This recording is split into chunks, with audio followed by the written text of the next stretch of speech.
Buenas tardes, en nombre de la dirección de Centro 2, Patricia Hamre y Alicia Pérego, les damos la bienvenida a este ciclo sobre el seminario 13 de la CAM, el objeto del psicoanálisis.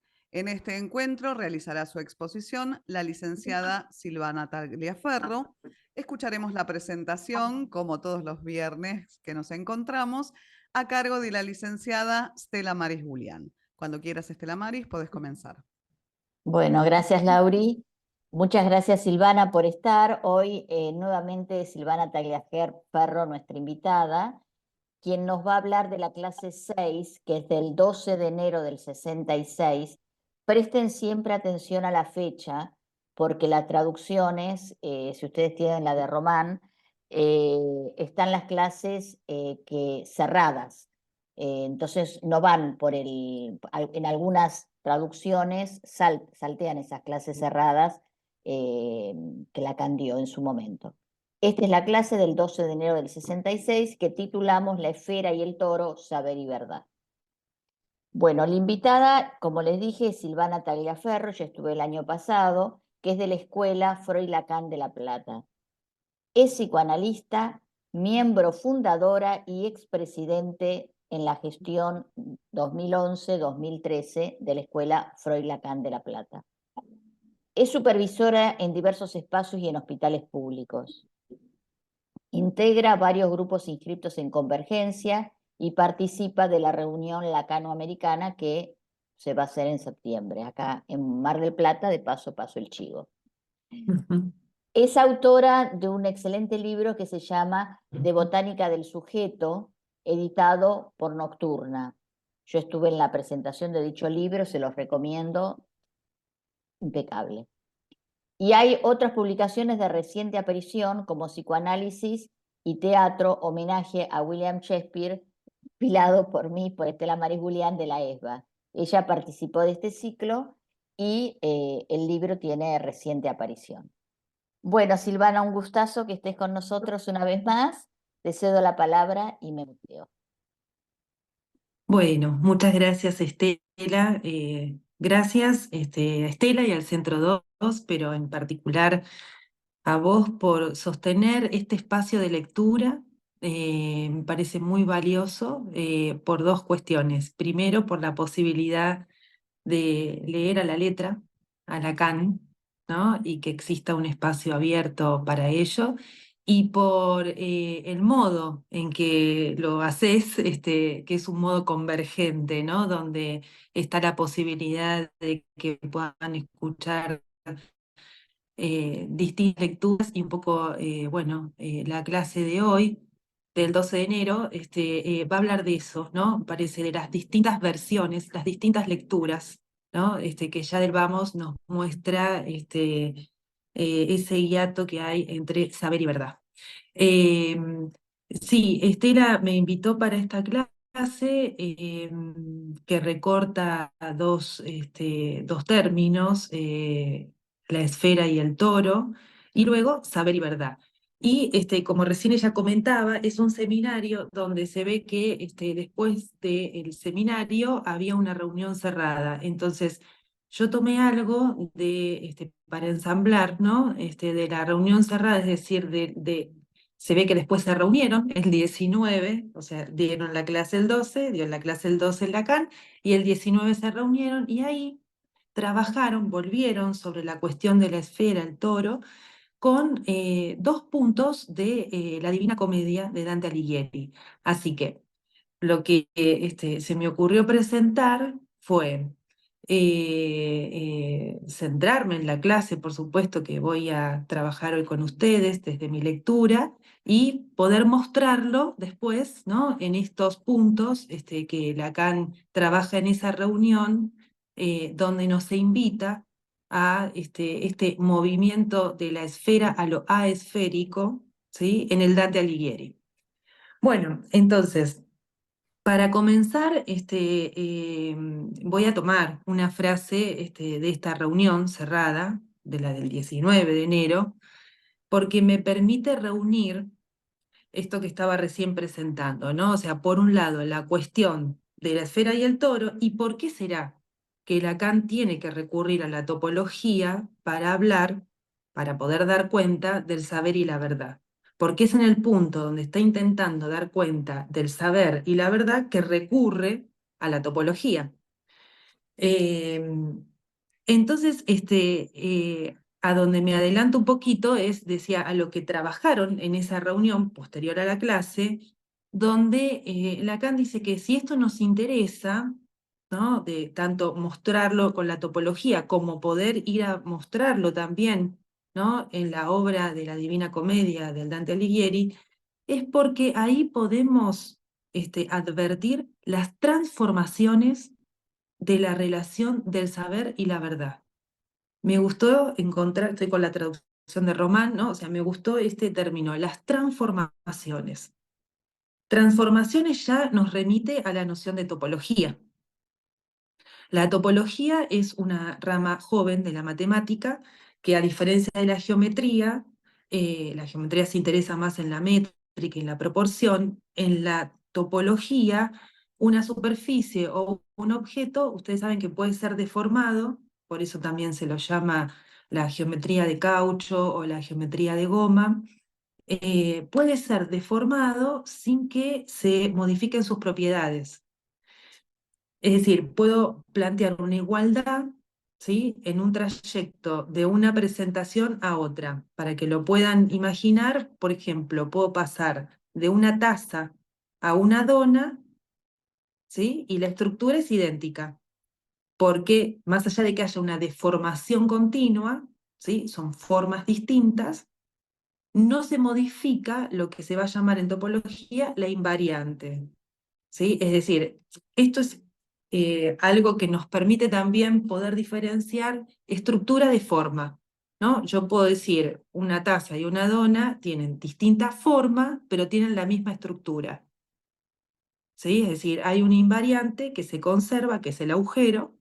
Entonces, esto es lo que nos interesa, o uno de los puntos por los cuales la topología es una dimensión que a Lacan le permite mostrar, ¿sí? Como está diciendo acá, estas transformaciones, ¿sí? Y poder ubicar cuáles son los invariantes.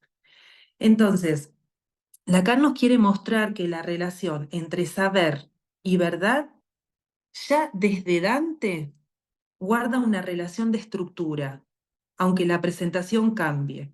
¿Sí? Él va a decir, si elijo justamente darle paso, ¿no? A una lectura para poder mostrar todo esto que vamos a trabajar en la obra de Dante, dice, es para poder mostrarles que esas transformaciones ya son posibles de ubicar en una obra que uno incluso podría decir de las más esféricas, ¿no?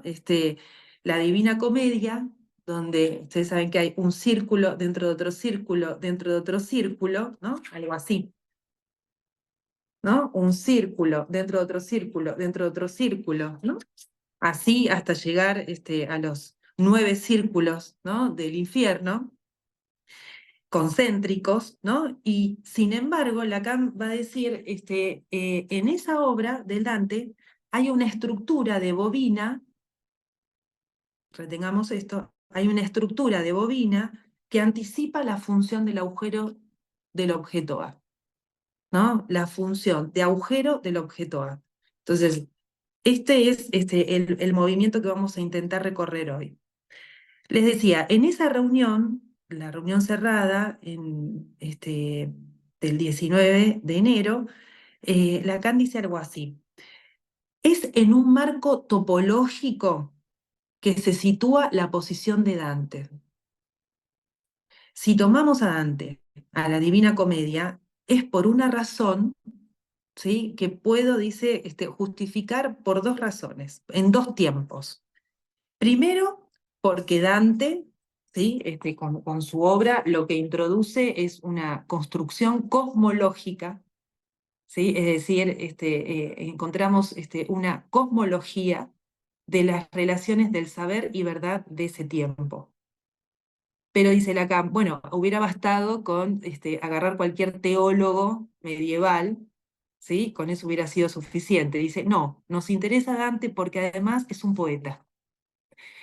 Y entonces, como poeta, él, Dante, con su Divina Comedia, nos permite mostrar, dice, ¿no? Pone de manifiesto el punto analítico donde en lo que Dante está enunciando pone de manifiesto más de lo que sabe.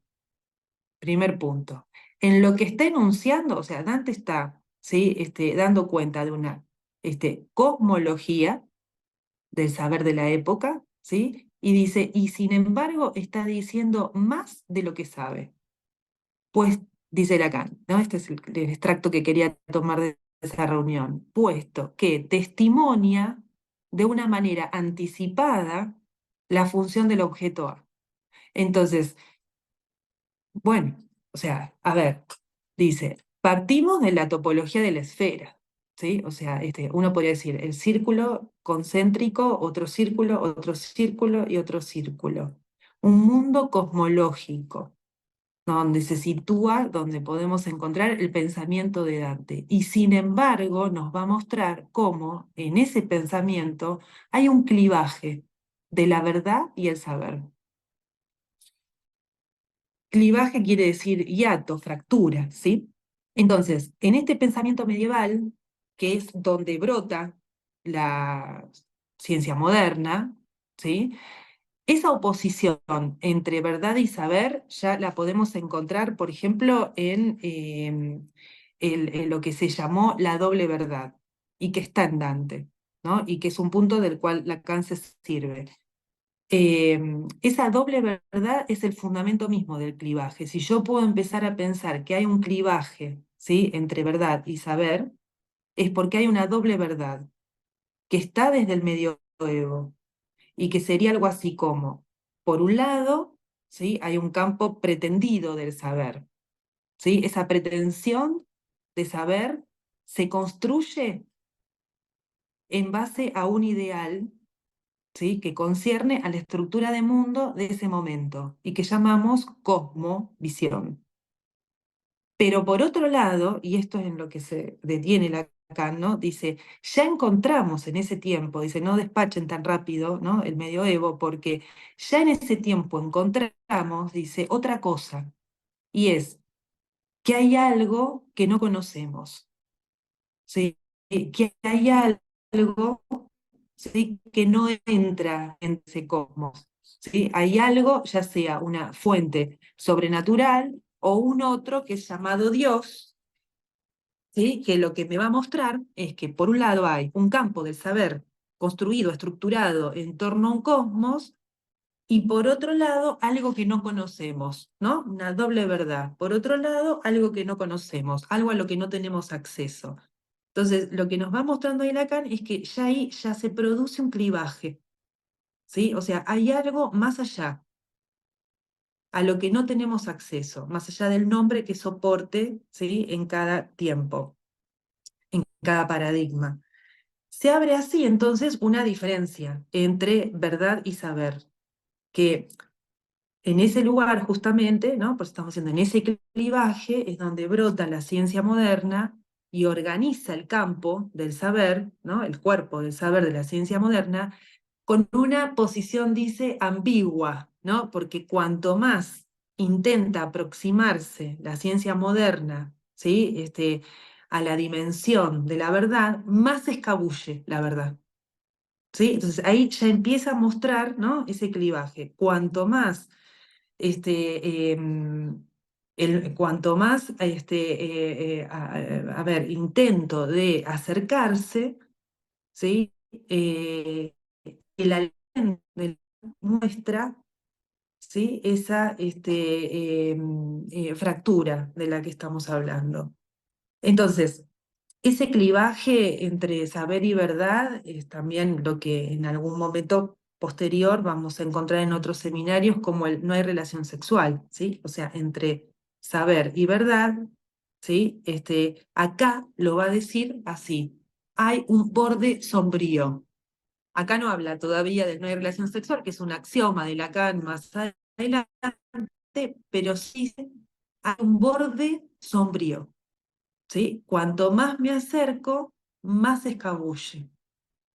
Entonces, voy a entrar un poquito, con esto que estoy situando de esta clase, a la noción de verdad que nos ofrece. Para poder ubicar la cuestión de la verdad, yo encontré dos referencias que toma acá. Una que es una referencia importante porque él retoma lo que trabajó en la cosa freudiana,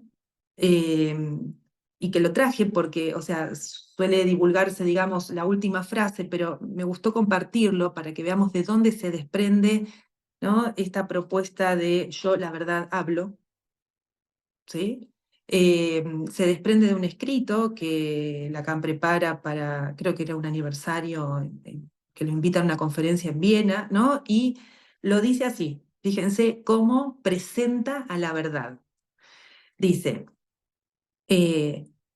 está hablando, ¿no?, de la verdad. Soy pues para vosotros el enigma de aquella que se escabulle, apenas aparecida. Hombres que sois duchos en disimularme bajo los oropeles de vuestras conveniencias. Pero para que me encontréis donde estoy, voy a enseñaros por qué signo se me reconoce. Entonces ahí dice, hombres, escuchad, os doy el secreto, yo, la verdad, hablo. ¿Sí? Esta referencia, yo estuve escuchando, ¿no? La tomó Rolando, ¿no?, en la primer clase, ¿no?, en la presentación.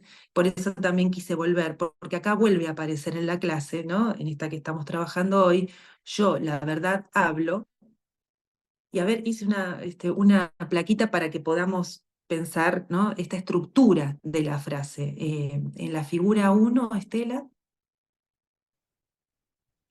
Estás muteada, Estela Maris. No me di cuenta. Un segundo, por favor, Sí. que tenía todo organizado y se me fue. Un segundito. Ahora sí. Ahí estamos. Entonces, primero comparto. Ahí vamos. Bueno, fíjense, para que podamos seguirlo, ¿no? A ver. Ahí está. Les quise traer la frase, ¿no?, el fragmento de donde se extrae esto que después encontramos a repetición en Lacan, ¿no? Yo, la verdad, hablo, ¿sí? Lo que propone ahí Lacan, ¿no? Fíjense, el extracto completo es, hombres, escuchad, os doy el secreto, yo, la verdad, hablo. Entonces, él, fíjense, lo escribimos, ¿no? No está diciendo, yo la verdad digo, no, dijo, yo, la verdad, hablo. Tampoco dijo directamente, yo, moi, hablo. No, acude a la prosopopeya, ¿no? La prosopopeya como una figura retórica que le atribuye una propiedad humana a algo inanimado o abstracto. Entonces, ¿qué hace? Hace que la verdad hable, ¿no? Como hacer hablar a la luna, ¿no? O sea, hace hablar a la verdad.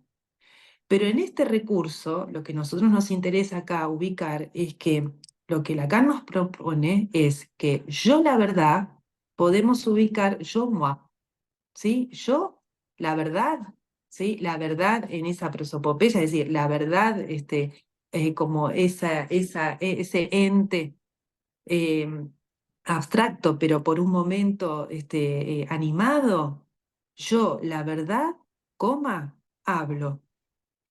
Yo, hablo, ¿sí? Hay una diferencia ahí, ¿sí? Hay un shifter, hay un pasaje donde el hablo ya implica un efecto sujeto.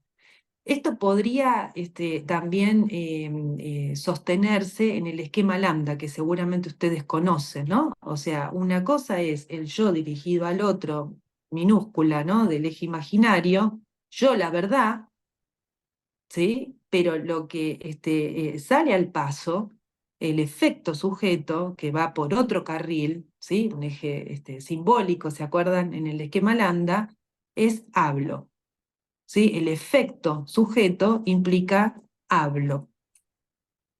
Ya está la plaquita, Estela, gracias. Bueno, Entonces, lo que yo les quería mostrar, ¿sí? Es que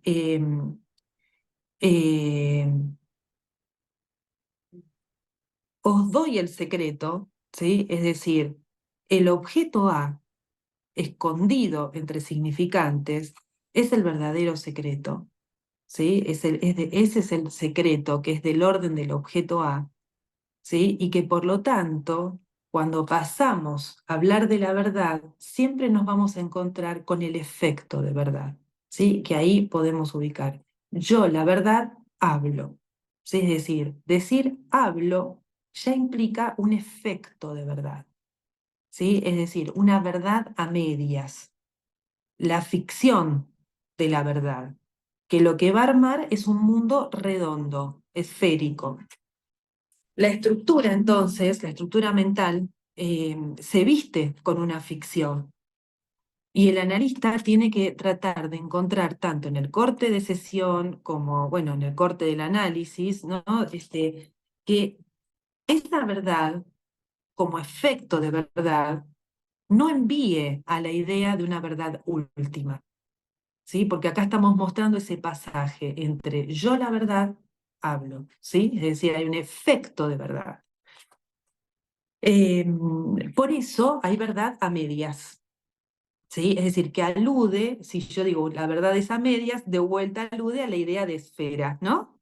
A la idea esférica, donde la verdad es a medias, digamos, hay una mitad que va a estar siempre faltando. La verdad que se dice a medias, ¿sí? Para salir de esa infinitización que lleva de vuelta a lo esférico, como si pudiéramos, ¿no? Atrapar eso que se escabulle, esa verdad a medias, en el análisis, en la experiencia del análisis, va a ser reductible a una letra que sostiene el síntoma. Esta es una manera de pensarlo, ¿sí? Les decía, esta es una arista que encontramos en esta clase que la viene trabajando desde el inicio, ¿sí? La verdad como efecto de verdad, ¿sí? Como un efecto sujeto, ¿sí? Por lo tanto, ya estamos en una dimensión ficcional. Otra referencia que encontramos también en esta clase, que van a ver que hace ese mismo movimiento de clivaje, es la función de la verdad tomando la noción de aletheia. La figura griega, ¿no? De aletheia, como una figura ambigua que no puede revelarse sin ocultarse, ¿sí? Y para eso recurre a Heidegger, porque lo que le interesa es que Heidegger, en el tratamiento que le da a la aletheia, lo que va a marcar, retengan esto porque lo vamos a ver luego también con el Dante, lo que Heidegger va a marcar es la función inaugural, la llama, ¿no? Hay una función inaugural de la verdad. En uno de sus trabajos de Heidegger, de la esencia de la verdad, el filósofo afirma que el ser humano, ¿sí? Está abierto respecto al ente, ¿sí? O sea, Heidegger insiste en marcar que el ser hablante es un conjunto abierto, ¿sí? O sea, está abierto, está en estado abierto, ¿sí? Respecto del ente. Acontece al mismo tiempo un ocultamiento que remite, o sea, al mismo tiempo que uno está abierto, como les decía hoy, ¿no? O sea, al mismo tiempo que uno está abierto tratando de aproximarse, lo que Heidegger dice, ¿sí? Al mismo tiempo hay un ocultamiento. O sea, que esa aproximación no termina nunca de poder develar algo que Heidegger va a decir, hay se algo que corta, se oye, Silvana sí, se corta por por de la momentos. ¿no? Ancor, o sea, hay algo de lo aún no experimentado. ¿Se escucha? Te ¿Se decía escucha? recién que por momentos se corta. Creo que tiene que ver Ah, cuando vos te movés, supongo, va, no bien. sé, no tengo idea. Bueno, A ver, avísame si no pongo los Ahora está, datos. ahora está perfecto. Bueno, bueno, cualquier cosa me decís. Entonces, estaba haciendo la referencia a Heidegger, ¿no? De por qué Lacan repara, ¿no? En esta noción de aletheia, pero con la lectura de Heidegger, donde toma a la verdad como una función inaugural, ¿sí? Nuevamente, como una dimensión donde algo podría revelarse, ¿sí? Pero al mismo tiempo hay algo oculto, ¿sí? O sea, hay algo que eso oculto, ¿no? Va a estar en relación a lo aún no experimentado, ¿no? Entonces, la verdad entendida como desocultamiento no deja de sostener, sin embargo, algo que permanece velado. ¿Sí? O sea, por más que se trate de un desocultamiento, hay algo imposible de desocultar. Entonces es Heidegger el que hace la diferencia, trabaja esta diferencia entre aletheia, ¿sí? Y aletes. Aletes, ¿sí? Sería lo desocultado, pero es como si yo dijera, bueno, que haya un efecto, es decir, que algo se desoculte, no quiere decir, ¿sí? Que yo pueda aprender la verdad. ¿Sí? Por eso estamos hablando de efecto de verdad. Esta es una diferencia entre verdad y efecto de verdad. ¿Sí? Y que la podemos apoyar esta diferencia en aletheia y aletes. Aletes es lo desocultado, ¿sí? Lo que asoma. Lo que asoma habla de la verdad, ¿sí? Pero hay algo del orden de la verdad que permanece, después cuando trabaje los discursos también lo va a mostrar, ¿no? O sea, hay algo del orden de la verdad que está por debajo de la barra, el lugar de la verdad en el discurso, o sea, está por debajo de la barra. O sea, hay algo del orden de la verdad a lo que no tengo acceso. Entonces, sí podemos hablar de el enunciado verdadero o falso, ¿sí? Ya estamos entonces en el orden del efecto de verdad. ¿Sí? Que nos permite inclusive atribuir un valor de verdad, ¿sí? A lo que eso dice.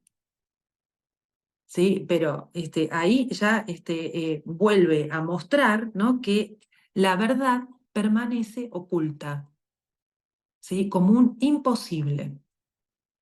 Lo que se devela, es decir, lo desocultado, es un efecto de verdad. La dimensión de la verdad, entonces, ¿no? En esta clase, tomando a Heidegger, dice, va a implicar una iancia inaugural.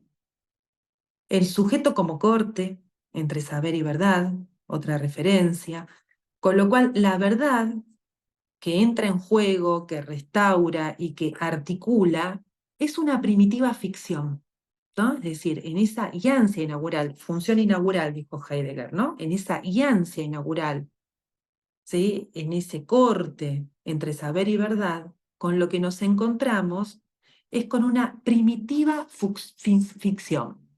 ¿Sí? Esto lo dice en la clase cerrada. Una primitiva ficción.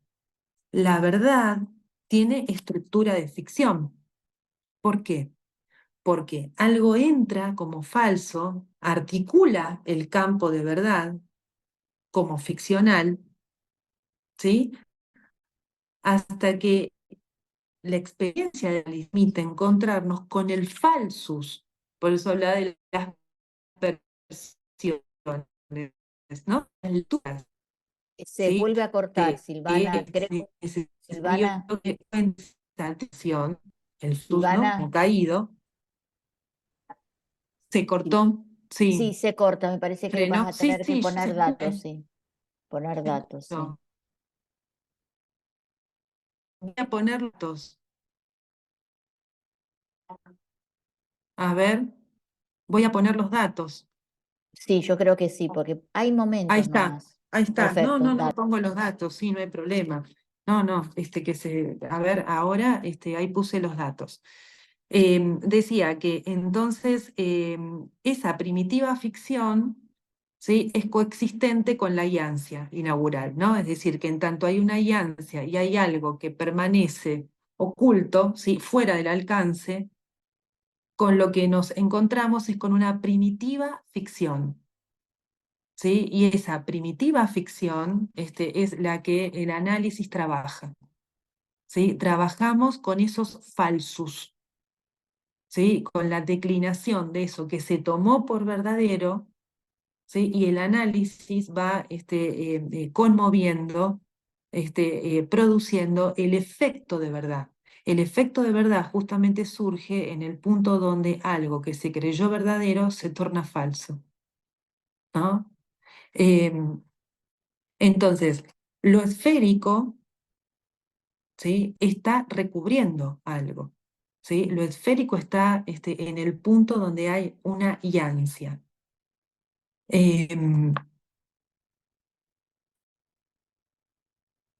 Y el concepto de saber, o la noción de saber, diría, ¿no? Que en este momento está planteando, por eso entiendo que fue el extracto para la clase, ¿no? O sea, verdad y saber, ¿no? Para poder aludir a la verdad, toma estas dos referencias, como les decía, ¿no? Yo, la verdad, hablo, y la noción de aletheia. Y para la cuestión del saber, ¿sí? Lo vamos a poder leer y pensar como un conjunto abierto, ¿sí? El saber como un conjunto abierto, distinto a un conjunto cerrado. Por eso le interesa a Dante, porque como les mostraba, si bien Dante a primera vista o a primera lectura o cuando uno se encuentra, ¿no? Acá lo tengo, o sea, con el Dante, ¿no? Uno dice, bueno, es una cosmología, es un conjunto cerrado, sin embargo, ¿no? Lacan nos muestra cómo lo sepa o no Dante, ¿sí? Está introduciendo una topología de borde, porque dice, va más allá del saber de su tiempo, pero con una ambigüedad, porque se sirve de las formas cosmológicas del saber de su tiempo para poder hacer cantar, ¿no? Son cantos, ¿no? Son 33, 99 cantos, ¿no? Para hacer cantar el más allá del saber. Y ese más allá del saber, dice, es lo propio de la verdad. Es decir, que él encuentra como Cantor, ¿no? Cantor, bueno, hablando del canto, ¿no? Como Dante, otro, bueno, Cantor es otro, ¿no? Otro inventor, ¿no? Que modifica las matemáticas, ¿no? Hay un antes y un después de Cantor, como uno podría decir, hay un antes y un después del Dante, ¿no? Porque em, porque son personajes que están en el borde, ¿no? En ese borde sombrío, ¿no? Introduciendo, ¿no? Algo de ese más allá del saber, es decir, haciendo oír ese campo propio de la verdad. Eh, entonces, lo que nos interesa aquí señalar, lo que estoy tratando de acentuar, es el hiato entre saber y verdad, ¿sí? Saber y verdad como un par, que es posible también ubicar como S2 sujeto, S2 conjunto de los significantes, ¿no? Es decir, la relación del sujeto al significante, como también decía Rolando, siendo una estructura circular, pero no recíproca. Es decir, el sujeto es efecto del significante, ¿sí? El significante representa un sujeto para otro significante. Entonces, esto ya lo había trabajado en el seminario anterior, Lacan, ¿no?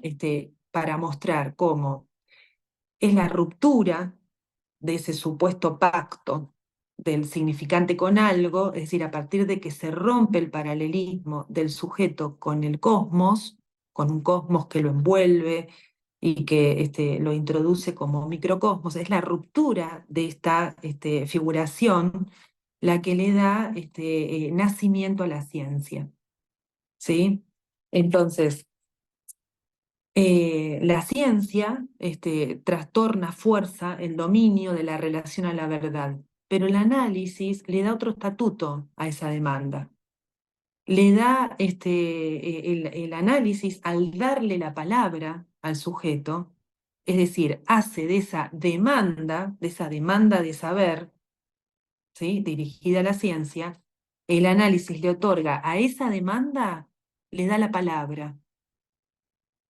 ¿Sí? Darle la palabra implica otorgarle el lugar de representante de la verdad. Esto por eso es un discurso nuevo, ¿no? O sea, el análisis como un discurso inédito. Le da la palabra, ¿sí? Le da el lugar de representante de la verdad. ¿Por qué? Porque entiende que en ese discurrir de la demanda hay un núcleo, que lo vamos a ver ahora, lo vamos a mostrar con la topología, hay un núcleo que se contornea en relación al deseo. Es decir, que de un significante a otro significante, en ese discurrir, lo que se plantea de deseo hay que interpretarlo. El deseo en la demanda hay que acuñarlo, ¿sí? Siendo el deseo su interpretación, ¿sí?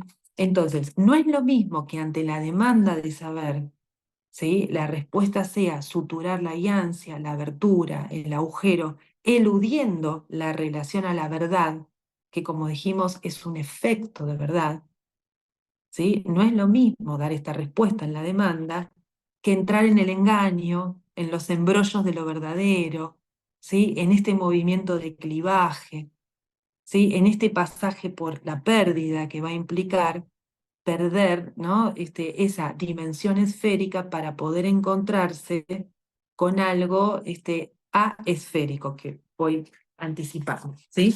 Entonces, ahora vamos a pasar a un poquito de topología, eh, de por qué, les decía, ¿no? En el punto donde está trabajando el saber y la verdad, recurre a estas superficies, son superficies topológicas, el toro es una superficie topológica, una de las superficies que más, de las que más se sirve Lacan, eh, y va a marcar una distinción entre la esfera y el toro.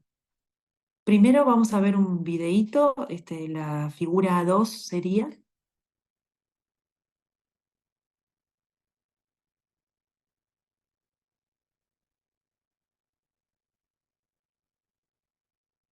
Bueno, me gustó traerlo así, en forma de video, porque fíjense que podemos ver cómo, ¿no? De la esfera, ¿sí? Podemos pasar a contemplar la diferencia con el toro, ¿no? Es decir, ¿por qué dije podemos pasar? Porque lo primero que quería que contemplen es que las dos son superficies cerradas, o sea, la esfera y el toro, ¿sí? Tienen esto común. Las dos son superficies cerradas.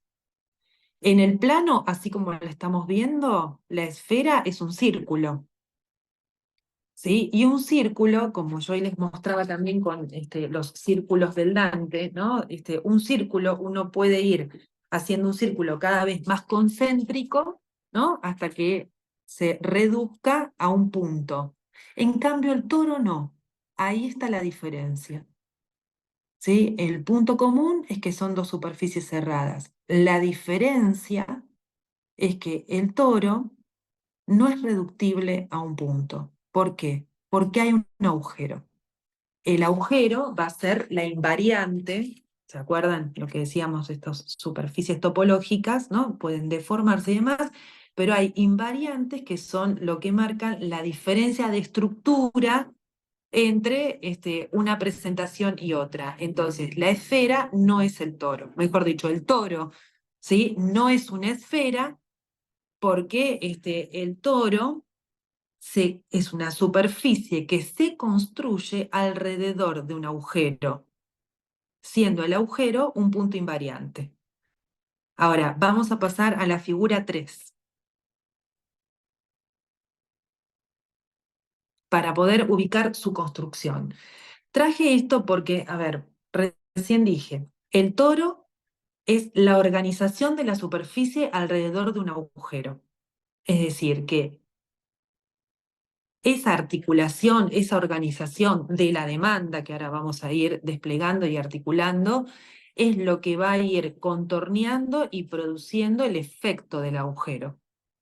Pero para los fines de la mostración, ¿sí? Acá hago un movimiento inverso, porque para los fines de la mostración, para construir el toro, Lacan parte, sirviéndose de la topología, de un rectángulo, ¿sí? Es decir, lo que quiere radicar es la idea de pensar que el toro sea una superficie con agujero. El toro no es una superficie con agujero, ¿sí? Sino que es una superficie, ¿sí? Que en su modo de organización efectúa un agujero.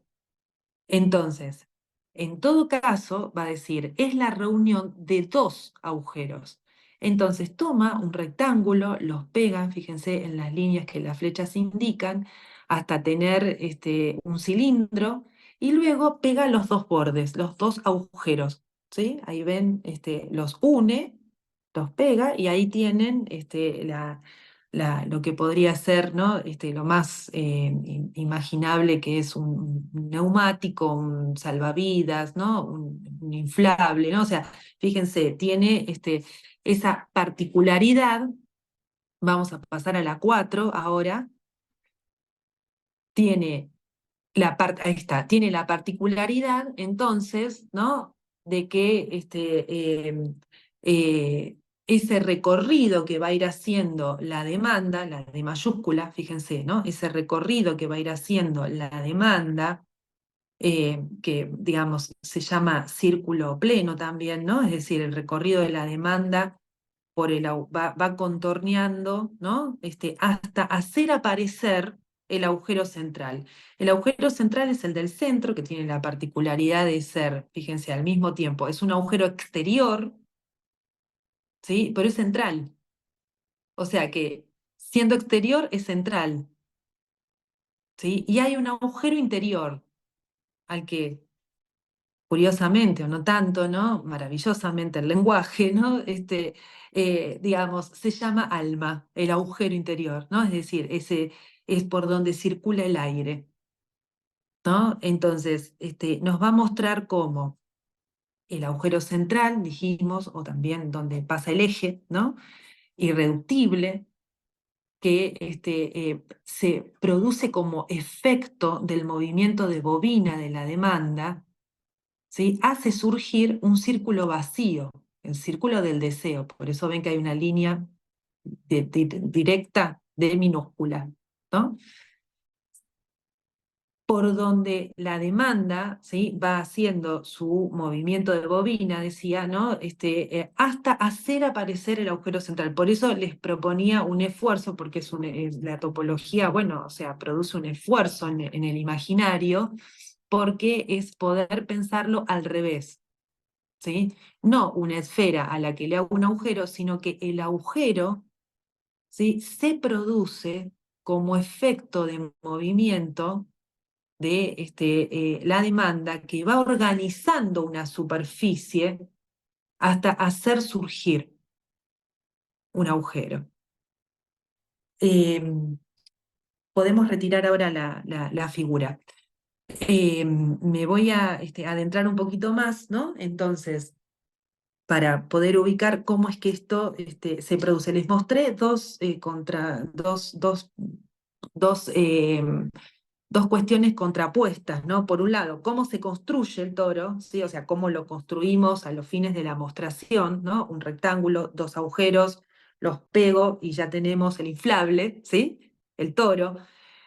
Pero en la experiencia del análisis, ¿no? Que es la experiencia discursiva, lo que estoy tratando de mostrar es que el movimiento de construcción, porque, a ver, es una experiencia de discurso, es decir, que el toro no viene dado, ¿no? Es una experiencia de discurso. Entonces, en esa experiencia de discurso, de lo que se va a tratar es de un movimiento de revolución, va a decir acá, ¿no? Es una revolución que va haciendo la demanda alrededor de ese eje, ¿sí? Hasta engendrar una superficie. El toro, entonces, lo que es una figura que nos va a permitir pensar y trabajar el lazo entre la demanda al deseo, ¿sí? Es decir, las vueltas de la demanda, ¿sí? Porque son las vueltas de la demanda a través de la repetición, ¿sí? Del automatismo del significante, que van produciendo un movimiento de bobina, ¿sí? Hasta dar toda la vuelta y cerrarse, ¿sí? Entonces, volvemos a otra distinción con la esfera. El toro, a diferencia de la esfera, con una vuelta sola no alcanza. En el videíto que vimos recién al inicio, ¿no? O sea, la esfera da una sola vuelta. El toro, con una sola vuelta, ¿sí? No alcanza para engendrarlo, ¿no? Hacen falta al menos 2 vueltas. Y al dar 2 vueltas, ¿sí? De las 2 vueltas de la demanda, al dar 2 vueltas, hace surgir el agujero central, ¿sí? Y resulta que en ese lugar, ¿sí? Al haber dado 2 vueltas, da una vuelta más, ¿sí? Esa vuelta en más, donde colocamos el deseo, surge de un efecto de engaño, ¿sí? Porque es decir, hay una vuelta en más, ¿sí? O sea, al dar toda la vuelta, como una espiral, dijimos, ¿no? O sea, la bobina que va dando la vuelta, pero alcanza con 2. Lo voy a mostrar con la figura 6. Ahí traje una figura más casera, pero para mostrarles este efecto.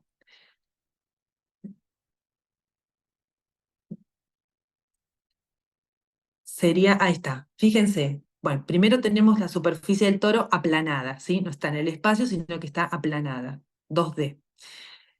El agujero central es el agujero que está en el centro, ¿no? Que ya lo mostramos, y el agujero interior, decíamos, es por donde la demanda va haciendo un efecto de bobina, pero fíjense, hacen falta al menos 2 vueltas, ¿no? Si empiezo por la izquierda, están frente a la pantalla, agarramos por la izquierda, doy un bucle y hace falta otra vuelta más, con 2 vueltas, ¿sí?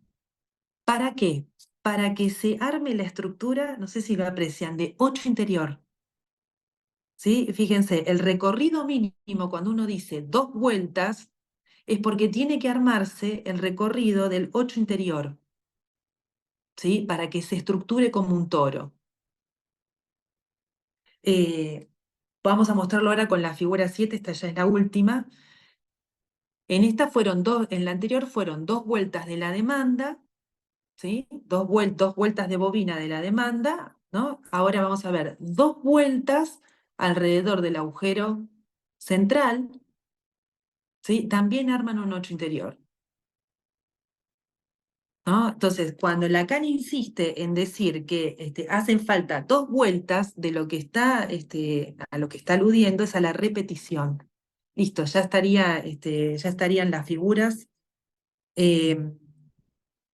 Está haciendo referencia, ¿sí? A la función de la repetición eh, en ese movimiento de bobina, ¿sí?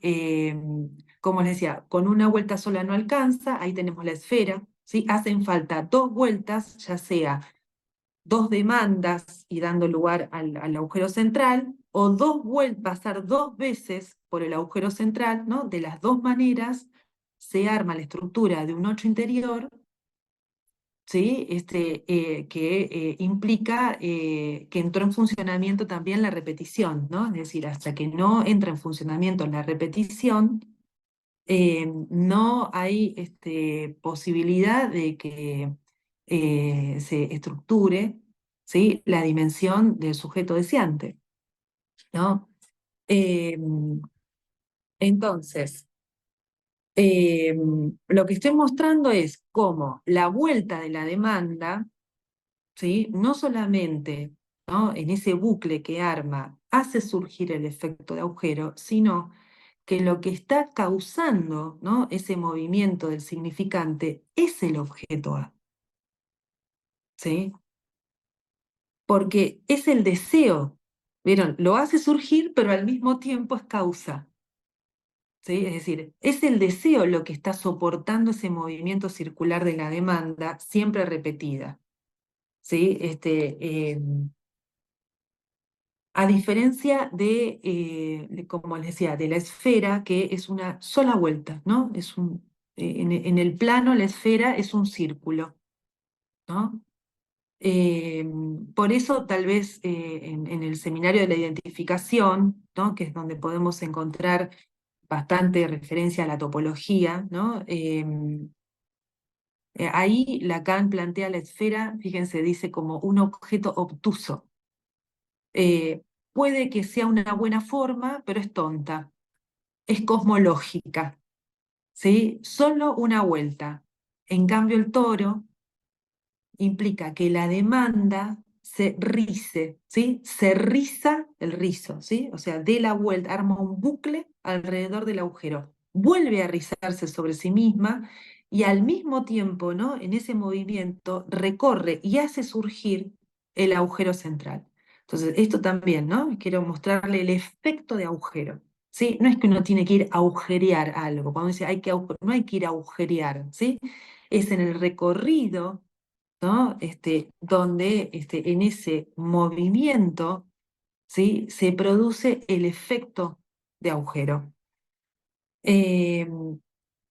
Entonces, el movimiento de bobina, de la repetición, de la demanda, ¿sí? Se anilla, hace bucle eh, en alguna parte donde hace bucle con algo que ubicamos como repetición, y lo que va contorneando ahí es el objeto A en el deseo. Por la demanda, por la demanda misma, ¿no? En el automatismo de repetición es que deviene el objeto en el deseo.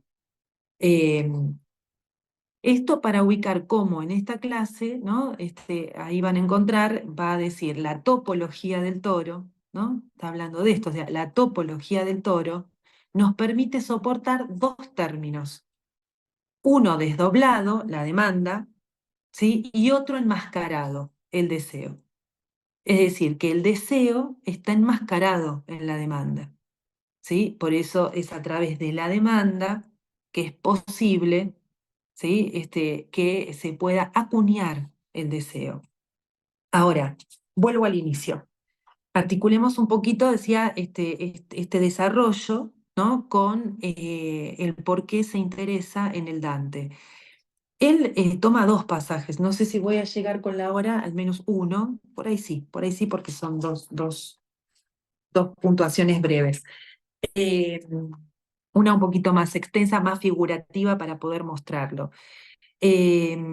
Toma dos pasajes del Dante que, como dijimos, le interesa porque encuentra en esa ficción la transformación de la relación saber-verdad, ¿sí? Cómo se transforma, cómo en esta escritura medieval, ¿no? Y un tanto esférica, como es la Divina Comedia, es posible que Lacan lea ahí un movimiento de bobina y la función del objeto A, como una función de agujero, decíamos, ¿no?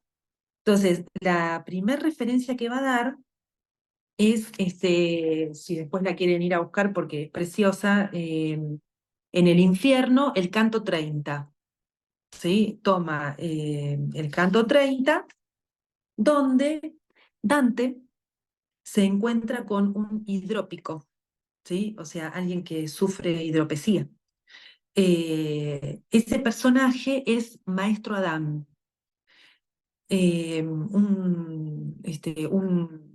una figura con una panza prominente, miembros desproporcionados, ¿no?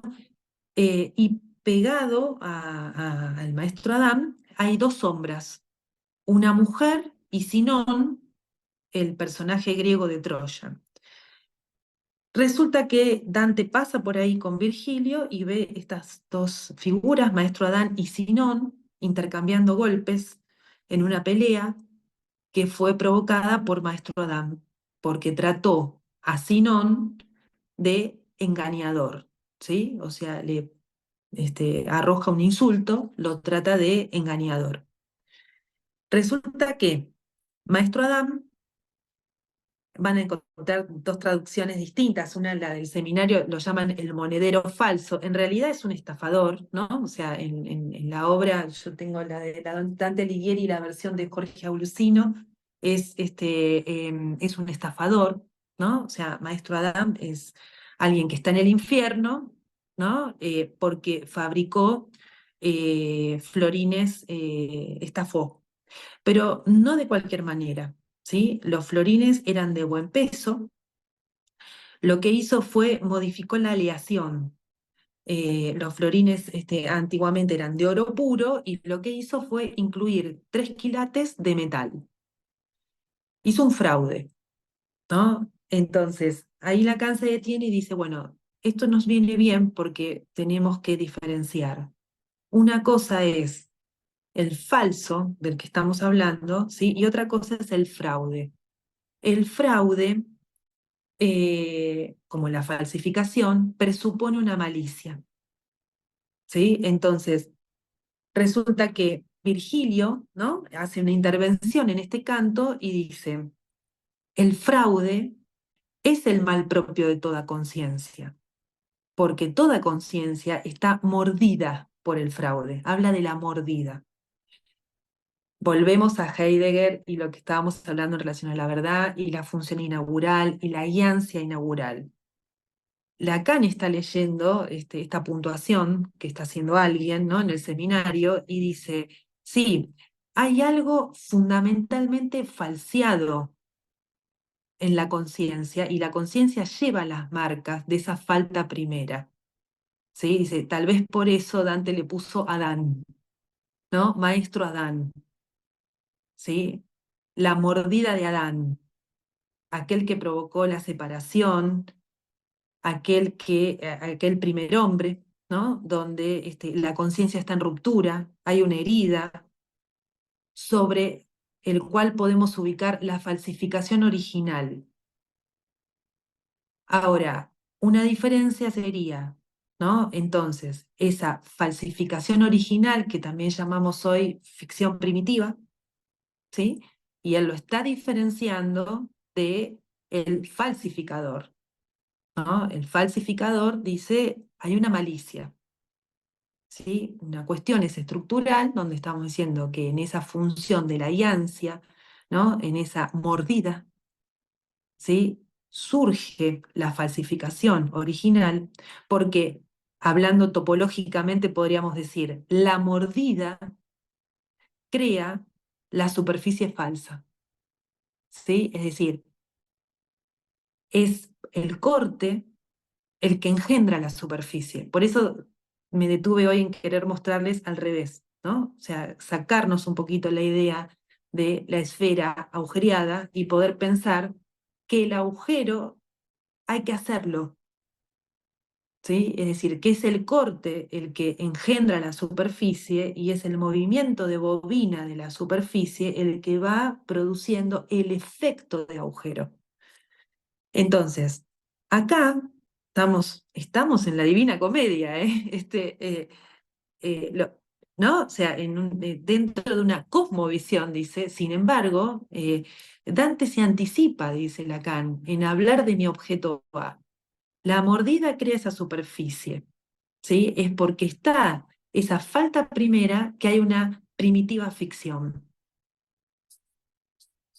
La diferencia, entonces, esto ya lo dije, entre el falsificador en la perversión y lo falso es que el falsificador no tolera lo falso de la verdad. Entonces pervierte la verdad de la moneda, como Maestro Adam. Y al pervertir la verdad de la moneda, ¿sí? Su composición, lo que hace es pervertir la moneda de la verdad. Es interesante acá porque Lacan dice, bueno, la hidropesía, dice, la podemos pensar, dice, para mí es simbólica, ¿no? La toma es un estatuto, hace una interpretación, dice, la hidropesía de ese personaje redondo, que imagínense, está hinchado de agua, ¿no? Dice, es una esfera, ¿no?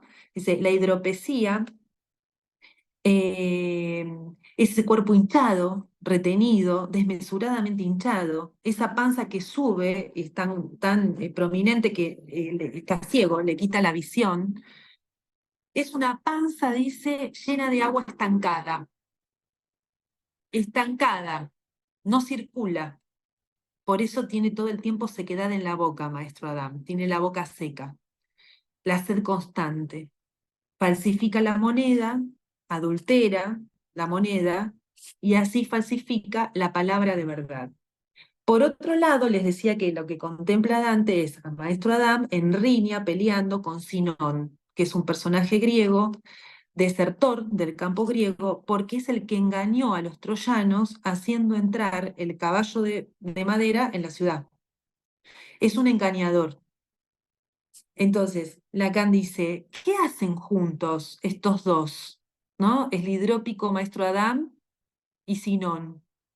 ¿Es una cuestión de vecindad? ¿No? Que es un término también de la topología, ¿no? O sea, cuando dos puntos están cerca, hay algo común, ¿no? Es la vecindad. Entonces, ¿es una cuestión de vecindad? La moneda falsa se parece tanto a la auténtica que la verdadera se termina volviendo invisible. La pelea estalla en el momento en que Sinón oye que Maestro Adán lo presenta y le acusa ser un engañador. O sea, la pelea estalla cuando Sinón se oye denunciado. Rápidamente se colocan ambos como acusado-acusador, pero ninguno reconoce la malicia propia, ¿sí? Sino en la acusación al otro. Entonces, esto nos interesa porque dice, hay dos fases, Lacan, ¿no? En este movimiento de autofascinación. Primero, Adán fijado, primero lo muestra, ¿no? El canto lo muestra mirando la imagen en el agua, cual un espejo, un reflejo, donde está ciego, ignora, ¿sí? Y un momento, dice, en el que al ver a Sinón le pronuncia esto, lo que no sabe es que va a volver sobre sí esa acusación, ¿sí? Es cuando da la vuelta, ubiquen esto, el dar vuelta, cuando esa malicia encierra al falsificador en la imagen y vuelve hacia él la verdad.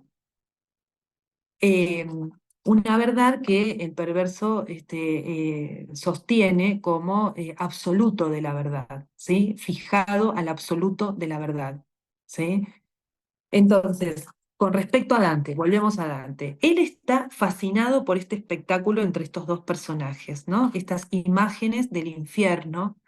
Y es Virgilio, ¿no? El que intenta romper esta adhesión de la fascinación, ¿sí? En el momento de la fascinación, Dante es también parte de esta esfera, ¿sí? Imagínense en tres, ¿no? Así, haciendo como esfera. Virgilio le dice, ten cuidado, ¿sí? De estas imágenes debes voltearte. La noción de voltearse la van a encontrar más adelante, no me acuerdo, Estela, si era en la clase 10, me parece, ¿no? Que más adelante está puntuada, ¿no? Seguramente la van a trabajar. Lacan se detiene en este voltear. ¿Qué significa voltear? ¿No? Es un movimiento también de la topología, un retornamiento ahí que está en relación al toro, ¿no? Eh, Virgilio le dice, no tomes estas imágenes por absolutas, ¿sí? Hay que voltearse. Ten cuidado, el peligro está en esta captura que lo esférico, pegajoso, produce, ¿sí? Entonces, no quedar en esa captura, le dice Virgilio a Dante, no quedar en esa captura es velar por la verdad. Es Virgilio entonces el que conduce a Dante al campo de la verdad. Pero fíjense, lo que hace emerger como campo de verdad es la vergüenza en Dante, ¿sí? La intervención de Virgilio hace emerger la vergüenza en Dante como un destello breve, como lo aesférico, ¿sí? Como eso que surge en un instante, surge la vergüenza. Entonces ahí está el punto al que Lacan quiere llegar, ¿sí? En esa esfera, ¿sí? En ese movimiento, ¿sí? De dos que son tres, ¿no? Surge ese efecto de división, ese efecto de vergüenza. Dice, ahí encontramos lo puntiforme del objeto A, la mirada, ¿no? Dante fascinado, ¿sí? Tomado por ese espectáculo, donde la intervención de Virgilio lo despega y emerge la vergüenza. Entonces ahí Lacan dice, es la verdad que habla a través de la vergüenza. ¿Cuál sería la verdad en esta escena que les estoy relatando? La vergüenza, ¿sí?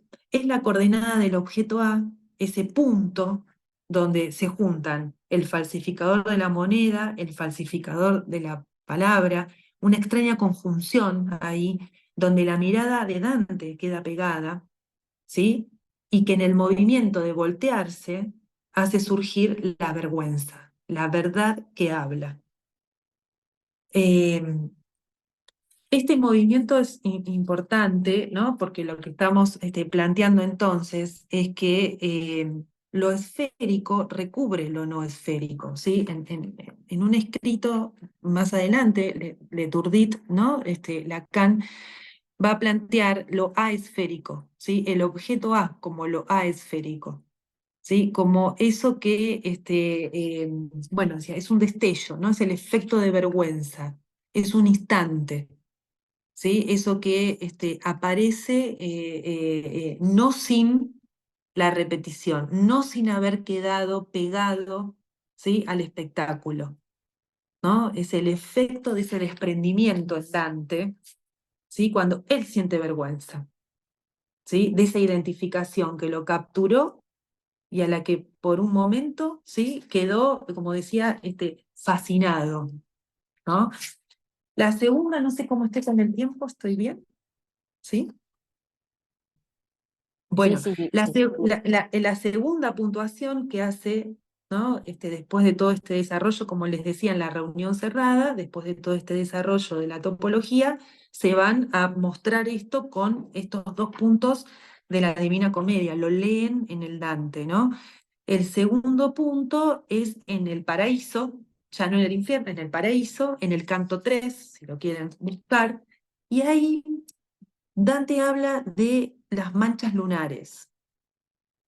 Manchas, volvemos, ¿no? O sea, manchas lunares, ¿no? De vuelta, yo creo que le interesa porque les dije también, la luna podría ser una esfera, ¿no? Donde está en lo esférico, hace aparecer, ¿sí? La mancha. Manchas lunares. Sobre la luna, ¿sí? Se revelan algo así como sombras. Pero la particularidad que tienen estas sombras es que son luces, es como si fuera una luz sobre la luz, ¿no? Es una sombra, pero que es luz. No, no funciona como un espejo donde el fondo es algo oscuro, como por ejemplo el espejo de Narciso, ¿no? Donde en el fondo hay algo oscuro que refleja, sino que la figura que están tomando es más bien un fondo de luz, donde más que reflejar, lo que produce es una acción de irradiación, ¿sí? No de reflexión. En ese movimiento donde Dante advierte las manchas de luz, ¿sí? Se voltea hacia Beatriz, ¿no? Es este movimiento en el que Lacan repara. ¿Por qué? Dice que si le interesa es porque le permite, primero, ubicar que el objeto A no es especular, ¿sí? Es decir, por eso encuentra, ¿no? La función del objeto como agujero, ¿no? En Dante, en la Divina Comedia me refiero, ¿no? Entonces, le interesa porque dice, no es lo mismo que no haya imagen a que la imagen no refleje nada, ¿no? Cuando Dante se refiere a estas sombras, a estas manchas de luz, ¿sí?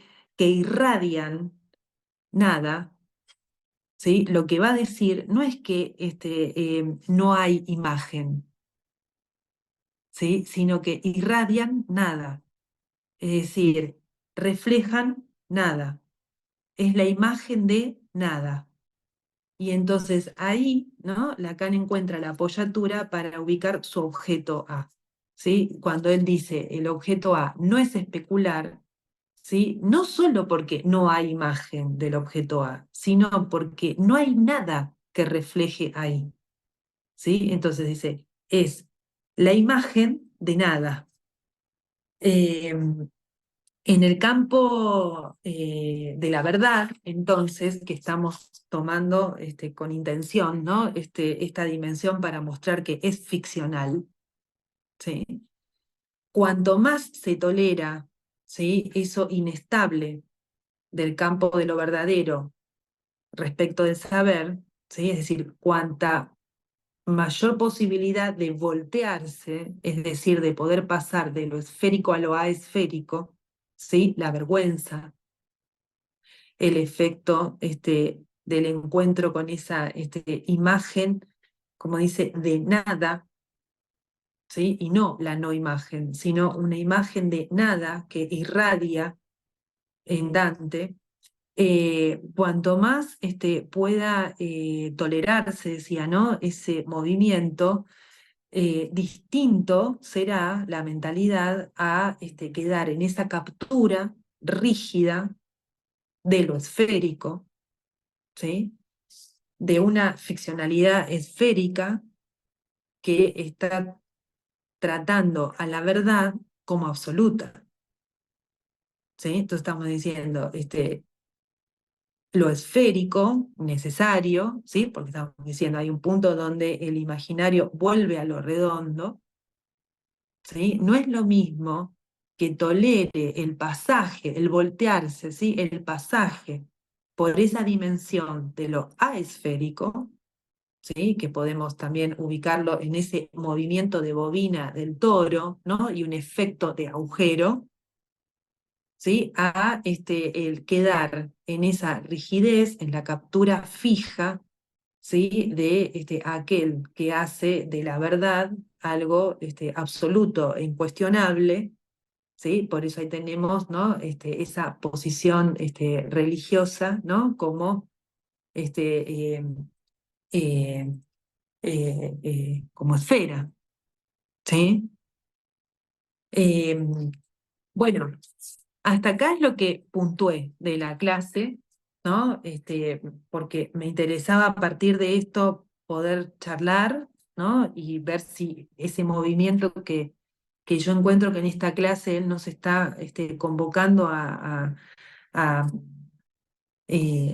captar, ¿no? O sea, por eso decía, sí, es la diferencia entre la esfera y el toro, pero también, a ver, cuidado, porque la dimensión esférica habita en todo imaginario, o sea, es necesario, ¿sí? Que algo cierre, ¿sí? Es decir, el imaginario es redondo, ¿no?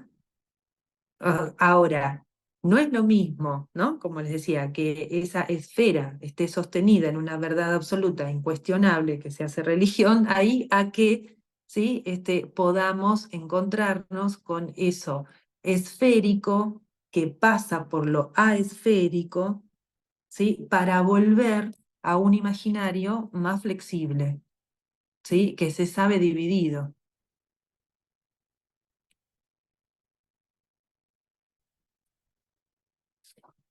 Bueno.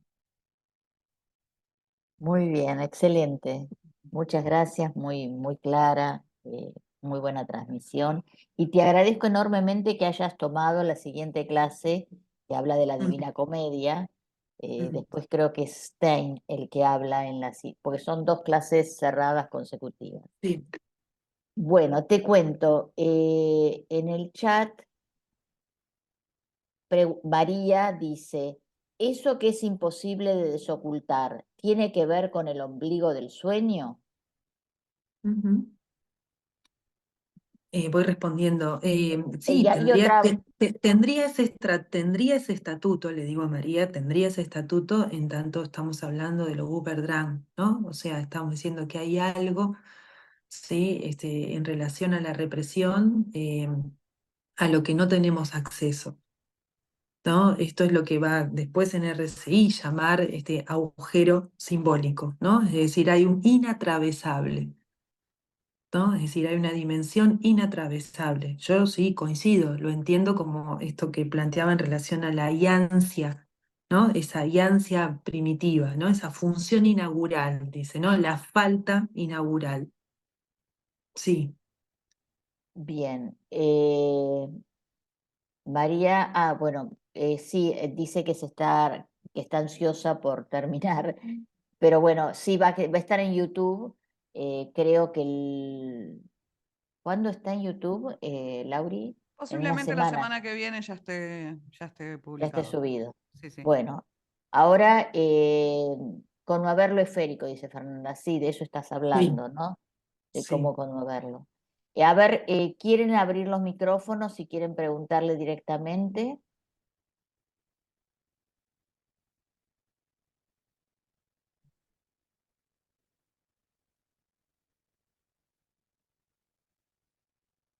Es admirable cómo Lacan se le ocurre tomar la Divina Comedia, ¿no? Por esto de los círculos, Es maravilloso, ¿no? para Es trabajar. maravilloso, por eso decía, porque, bueno, uno lo podría pensar, ¿no? Él lo dice también, ¿no? No es más que mentalidad, ¿no? Uno agarra la Divina Comedia y es la mentalidad, ¿no? Pero va a esos puntos, bueno, al menos esos dos, ¿no? Debe haber otros, pero al menos esos dos, donde poder mostrar, ¿no? Cómo, por eso decía, en esa escritura, ¿no? En esa cosmovisión, ¿no? Es infinita la Divina Comedia, ¿no? Sin embargo, ¿no? En esa dimensión, ¿no? Dimensión del saber, ¿no? Expansión. Aparece la división, ¿no? O sea, aparece ese efecto que por eso traía en relación a volver también, ¿no? A la cosa freudiana, ¿no? Como es muy interesante cómo hace entrar a la verdad ahí Lacan, ¿no? Con esa prosopopeya cuando os doy el secreto. Yo le agregaría, porque siempre decimos, yo la verdad hablo, os doy el secreto, Sí, ¿no? Yo la verdad importante. hablo, ¿no? Es decir, ¿qué quiere decir hablo? Que es un efecto de verdad, ¿no? Por lo tanto, ya es ficción. ¿No? En relación a la pregunta, ¿no? Que traía María, ¿no? Que sí, tiene ese estatuto de ombligo, ¿no? En tanto solo asoman es un agujero, ¿no? Cicatriz, nudo, donde solo accedo a la letra. Bien. Fernanda dice, conmover lo esférico, y Marta Silvia dice, lo de imaginario flexible y otro absoluto, ¿podría Mm. pensarse el imaginario flexible como verdadero? Mm. Sí, lo verdadero o falso, como decía, está en relación, vieron cuando lo trabaja para diferenciar, ¿no? Lo que sería aletheia, la verdad, de la aletes, ¿no?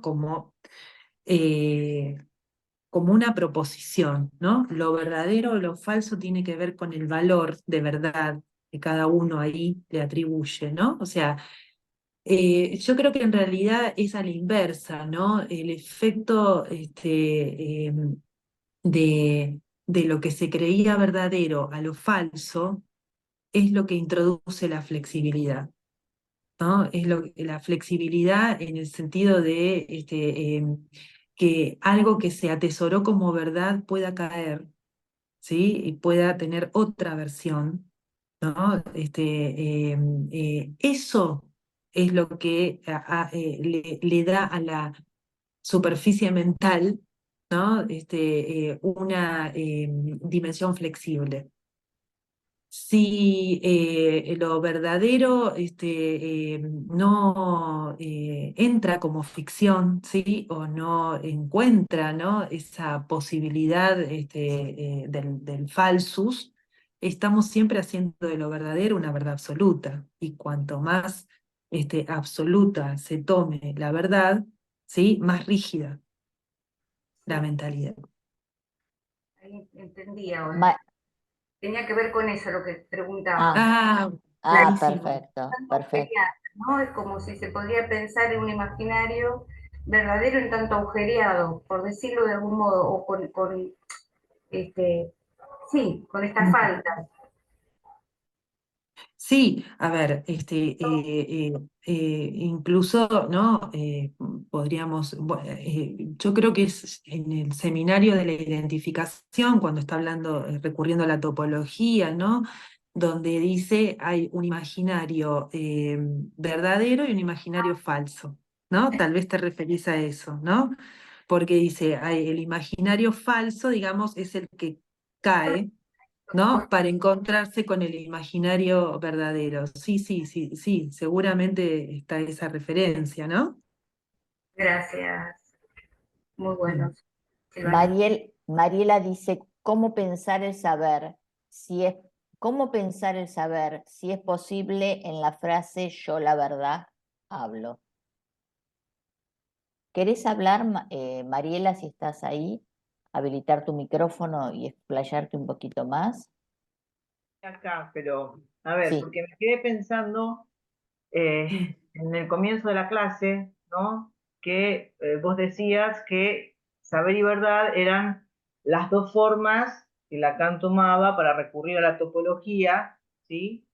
Eh, para dar cuenta de lo invariante, ¿no? Como si en el saber y la verdad hay una estructura como compartida, por lo menos lo que entendí en lo que fuiste diciendo, ¿no?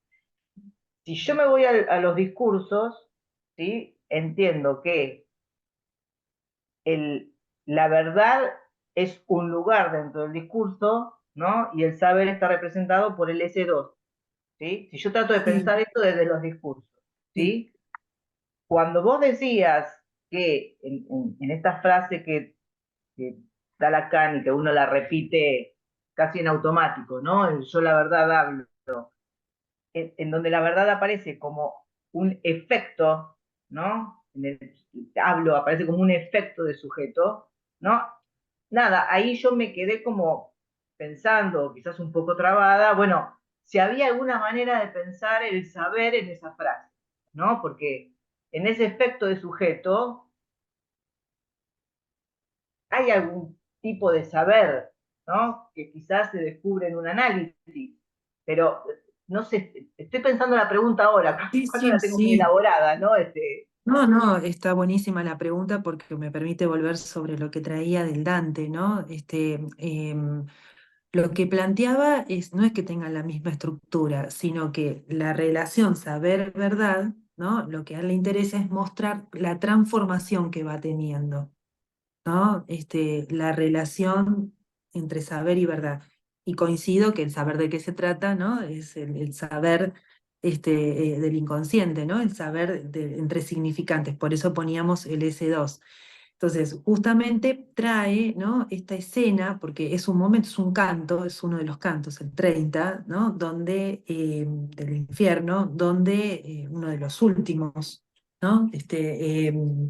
Donde podríamos decir, él no volviendo a Dante, ¿no? O sea, él no sabía, en realidad, él no sabía la cercanía, ¿sí? Al engaño, ¿no? Es decir, él se descubre adherido, ¿no? Él se descubre fascinado por esos dos personajes. Él no sabía, ¿sí? Por qué lo dice así como estaba, él pasa por esa zona, a ver cómo le dice algo así como, eh, quiero encontrar la parte porque habla de las sombras del infierno, ¿no? Él pasa fascinado por está fascinado con las imágenes del infierno, pero no con todas. ¿No? O sea, ahí podríamos ubicar un efecto, ¿no? En relación al no sabía, ¿no? El efecto en relación al saber está en relación al él no sabía, ¿sí? Que particularmente la de el engaño, la falsificación, ¿no? Eran las que lo iban a capturar, ¿no? Entonces, el efecto de verdad ahí es la vergüenza porque la vergüenza es el testimonio de su implicación, ¿no? Él no sabía, ¿no? O sea, digamos, el efecto de verdad está en relación a la vergüenza. Cuando dice el efecto sujeto, ¿sí? Es la vergüenza en Dante, ¿sí? Que lo lleva a, de la mano de Virgilio, ¿no? A ubicar que en algún momento él, si se dejó capturar por eso, él tuvo algo que ver con eso, ¿no? En el Por eso análisis podríamos podríamos ahí, decir, sí, sí, perdón, podríamos situar ahí la interpretación del deseo, digamos, Virgilio siendo como un corte en estos bucles, la interpretación del deseo, el efecto sujeto. sí, tal cual, la interpretación como corte, pero no sin quedar capturado, digamos, tiene que haber una captura, ¿no? Por eso tiene que haber una doble vuelta, ¿no? Por eso me pareció también interesante, porque son dos movimientos, ¿no? Es el punto donde el primero hay un desconocimiento, ¿no? De ambos, ¿no? Tanto de Dante como de la escena donde están Adán con Sinón, ¿no? Hasta que en el momento en el que son confrontados, ¿no? El efecto, ¿no? Tiene que pasar por ese bucle de la repetición, ¿no? Ya no es Dante contemplando la escena, es la pregunta de ¿por qué estoy contemplando la escena? ¿Qué tiene que ver conmigo eso? ¿No? Cuando Virgilio le dice, ten cuidado, las imágenes, algo así como las imágenes pueden capturar, ¿sí? Y es necesario que velemos la verdad, ¿no? Habla de la verdad, ¿no? Hay que velar la verdad, ¿no? Las imágenes son un velo. ¿Sí? Pero la verdad que aparece ahí es la vergüenza, ¿no? Reconociendo una implicación en esa escena en la que quedó fijado, ¿no? Ahora, es muy distinto que haya vergüenza, ¿sí? Angustia, ¿no? A eso llamo imaginario flexible, ¿no? Es decir, que pueda caer, ¿no? Una fijación bueno, como estaba, a que alguien quede en una posición como estaba al inicio este maestro Adán, ¿no? Inflado, inflado, inflado, inflado, es la esfera, ¿no? En una posición de total desconocimiento, ¿no? Con todo eso que le estaba pasando, ¿no? Desconociéndose como estafador, ¿no? Silvana, Bueno, sí. Hola, Fels. hola. No, más Hola. que todo por ahí un comentario, ahí me Sí, quedó resonando, ¿no? Él está está fascinado, que tiene sí, que ver él en esas imágenes, ¿no? En donde queda cautivo, ¿no? Y también quizá, no sé, pensar por qué es el maestro, ¿no? Porque es el maestro el que muestra, ¿no? Esta falsificación original. mm, No sé si digo, si tiene que ver con la figura de que él es un maestro, o sea, este falsificador, ¿no? Que hay algo es ahí del un, falsus que sí, entra, ¿no? A mostrar, mm, ¿no? En ese falso, eso que, ¿no? Que la verdad tiene estructura de ficción, ¿no? Bueno, sí, era un está comentario. buenísimo, Bebé, gracias. Sí, son las dos cosas, ¿no? Por eso ahí Virgilio interviene y dice, sí, la estafa, la ficción, vela, cubre, ¿sí? Toda mordida, o sea, si hay mordida, ¿no? Y dice, bueno, por eso estamos hablando de Adán, ¿no? O sea, si hay mordida, hay tela que recubre, ¿no? Ahora, no es lo mismo que esa tela, estamos diciendo, ¿no?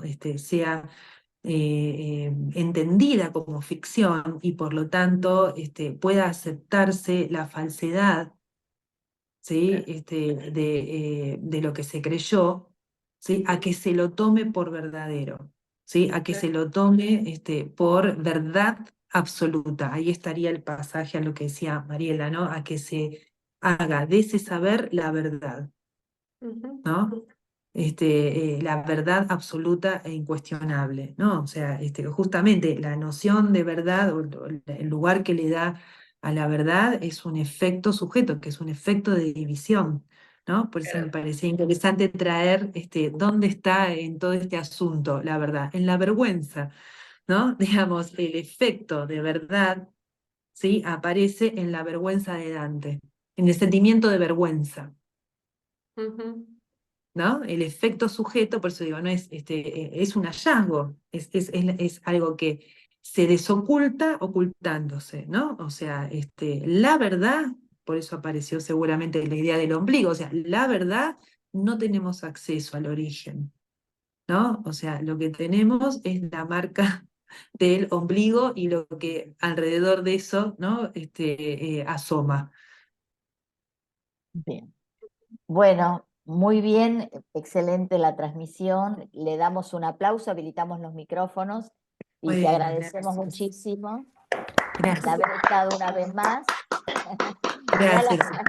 las caras de la gente.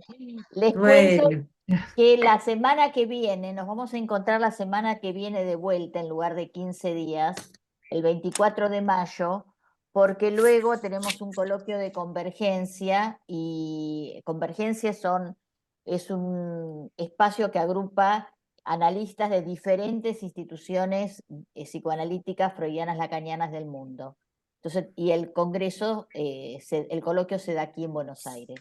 Por eso nos vemos el 24 de mayo, con la clase 9 y 10, o sea que vean que estamos salteando la 8, que es la de Dante, y la 9, que es la que habla Stein. 8 y 9, que es 2 y 9 de febrero de 1966, y es Ernesto Vettere quien la va a trabajar y titulamos La apuesta de Pascal. Así que bueno, nos vemos la semana que viene. buenísimo. Gracias a todos. Muchas Chau, gracias, chau. Silvana, y muchas gracias. Gracias. Chao, gracias. Hasta luego. Gracias. Gracias.